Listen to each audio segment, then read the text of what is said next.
Hey witches, and welcome back on my channel, or welcome if it's the first time. If you're new, welcome. Today I'm gonna be talking yet again about a pagan Sabbath that was historically observed and still is amongst modern witches and modern pagan. Of course, I'm talking about Lughnasadh, or also often called LAMMAS. It is our third fire festival, the first one being Imbolc and the second one Beltane, and it is typically observed on August 1st in the northern hemisphere, and in the southern hemisphere it is on February 1st. So when it's Lughnasadh in one place, it is Imbolc on the other side of the world, and it just so happens to be pretty much halfway between the summer solstice and the autumn solstice. So Lughnasadh is the celebration of the first harvest of the year. It is a time of the year when, if you've been planting seeds and stuff and growing things, you'll be able to harvest most things, so like grains, corn, oats, and stuff that is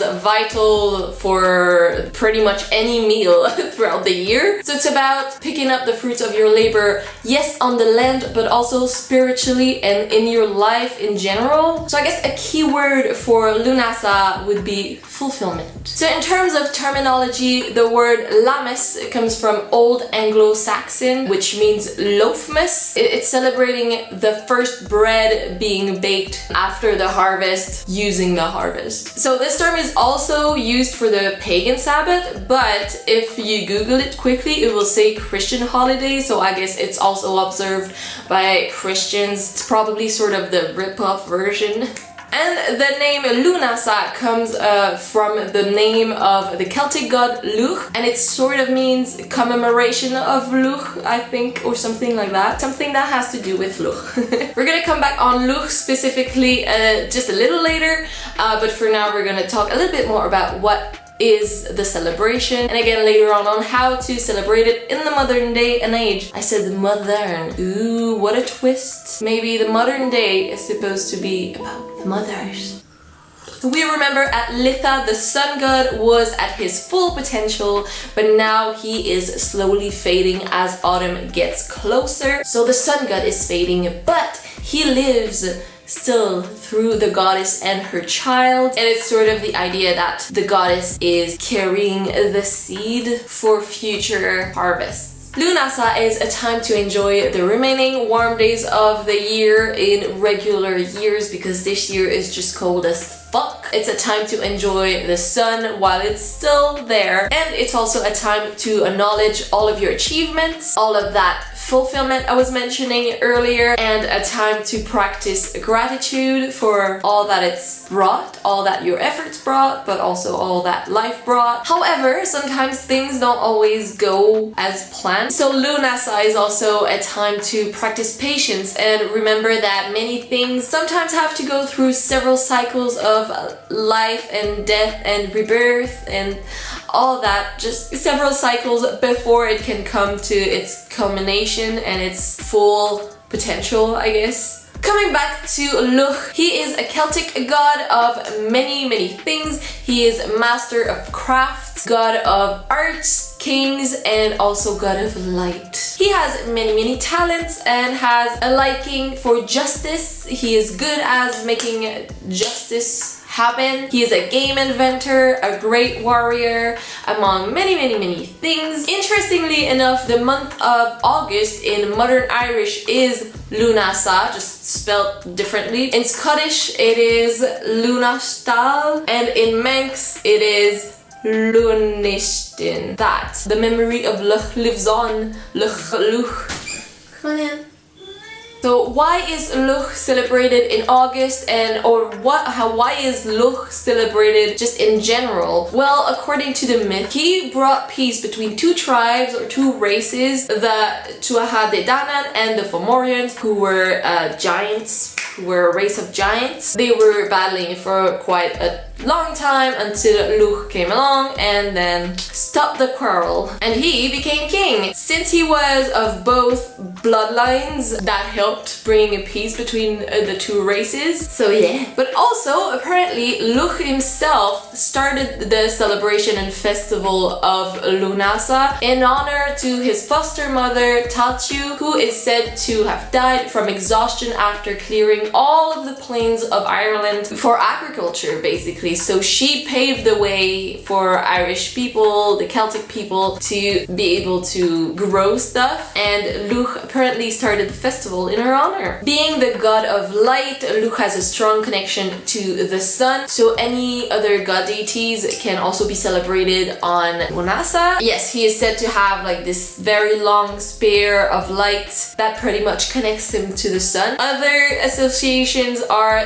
this deity from Wales, which I'm not even gonna try to pronounce. Yeah, I tried googling it. Ironically enough, it wasn't fruitful. And other associations also have been made with Mercury and Hermes. Other than Lugh, on Lughnasadh, other deities are also sort of celebrated. So there is the sun god and the goddess, the green man, who we remember laid with the lady on Beltane, and he is now on Lughnasadh sacrificing himself with the cutting of the corn for mankind. Ain't that cute? The goddess is seen as the grain mother, so carrying the seed, as I mentioned earlier. And there's also Ceres, Demeter, I don't know how to pronounce these names, Demeter, Persephone, and also more deities that are linked to agriculture. My cat is eating next to me. I am sorry for the little noisy noise, munching noisy, snacking noise.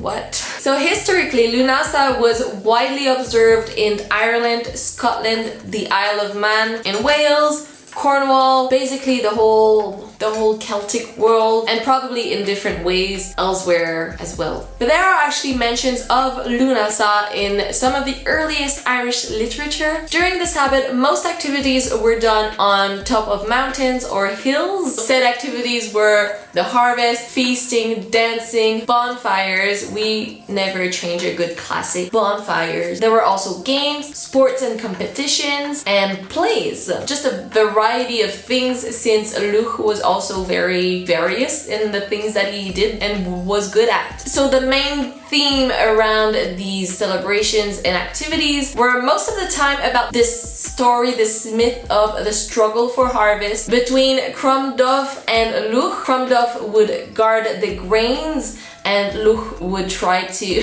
go and steal them for the good of mankind. Sometimes the story was a little twisted and the grains were actually a woman, Enya. And yeah, sometimes the activities revolved around the battle with the Fomorians. Oh, fun fact, when I was doing my research and especially reading about the battle with the Fomorians, I was like, wait a minute, this really sounds like a French song that is like really popular, old but still popular. And I went to read the lyrics again and I was like, wait. So the song is called La Tribu de Dana and it's by the band Mano. I actually don't know how to pronounce it. Them. And the song seems to be about at least a version of that myth, because it says it happens in Brittany and not Ireland, but it is about a battle against giants and the guy becomes king at the end. And also it's literally called La Tribu de Dana, which essentially in English translates to the tribe of Dana. And if I make a quick translation in my mind, the tribe of Dana, the Tuatha de Danann, it's a great classic, and I was just shook to be like, oh wow, okay, this is about Lugh. So I'ma blast it on August 1st. I just realized I forgot to say this. In Ireland, some Christian pilgrimage days happening in August, such as Reek Sunday, are believed to be remains of Lughnasadh festivities, as well as some fairs happening at that time, like the Puck Fair. So now let's get into the less historical bit and talk about symbols, the symbols of the Sabbath. So in terms of plants and herbs, there are the grains, just pretty much any of them, seeds and all this stuff. Barley, wheat, oat, rye, corn. The meadowsweet, which was a herb sacred to druids, and it was often worn as a garland during LAMMAS or Lughnasadh. Mint for abundance. Sunflowers, because the sun, but also it's their time to shine. August is like sunflowers everywhere. Not here, nobody planted them. Calendulas as well, they're sort of mini suns, so if you don't have sunflowers, you can have calendulas. And heather. I guess I could also add blueberries to that. They're not really plants, but they're fruits.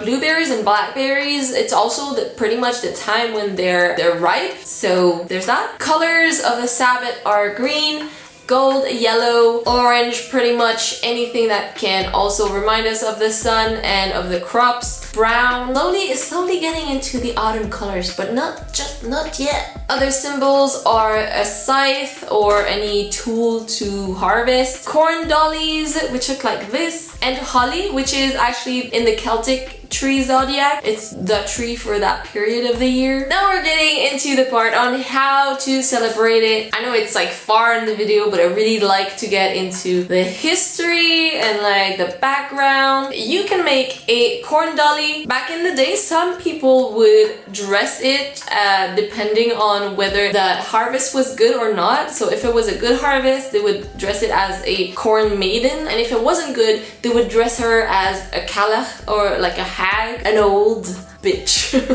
You can place it in your home, on your altar, anywhere. Some people would place it in a tree, but then the point is to then return it to the earth where it came from for future harvests. It's a good time to do spells for abundance, about careers, mental and physical gain, or actually any spell that requires the energy of the sun, since it is still there, not as intense, but it's still there. So while it is still kind of strong, it's a good time to do those. Mostly enjoy the outdoors while it is still quite sunny, quite warm. So you can go on picnics, you can go on a hike, since like back then they would do it on the mountains, like go spend it on a mountain. Anything you can do outside, bonfires. It's also a good time to create your broom, since there's gonna be a lot of twigs and reeds around, so they're easy to find. You can bake bread, collect seeds for future harvest, and celebrate your own skills and abilities. Anything you've fulfilled, any success, like think about it, journal about it. And if you're like, shit, I'm not good at anything, well, learn a new skill. It's a good time. Since Lugh was so good at so many things, like the energy is there to start something new and kind of be good at it and be inspired. You can make crafts with the remaining summer flowers to decorate your home, your altar, or just any craft. And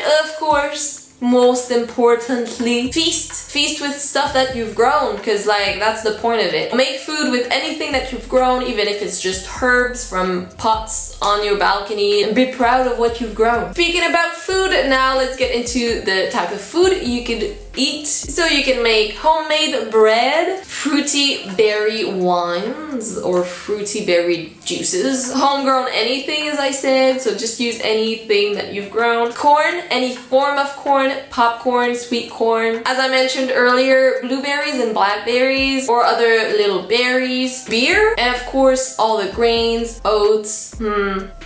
So that was a lot. Thank you so much for watching. That is it for me, guys, today. I hope you liked the video. I hope you found it interesting or helpful. If you did, please give it a thumbs up and subscribe to my channel for more content like this. So I'm gonna wish you a happy and cool and nice and fun Lughnasadh or LAMMAS. I'm gonna see you next time with a brand new video. In the meantime, you can follow me on all of my social medias to see what I do. Thanks again for watching. See ya!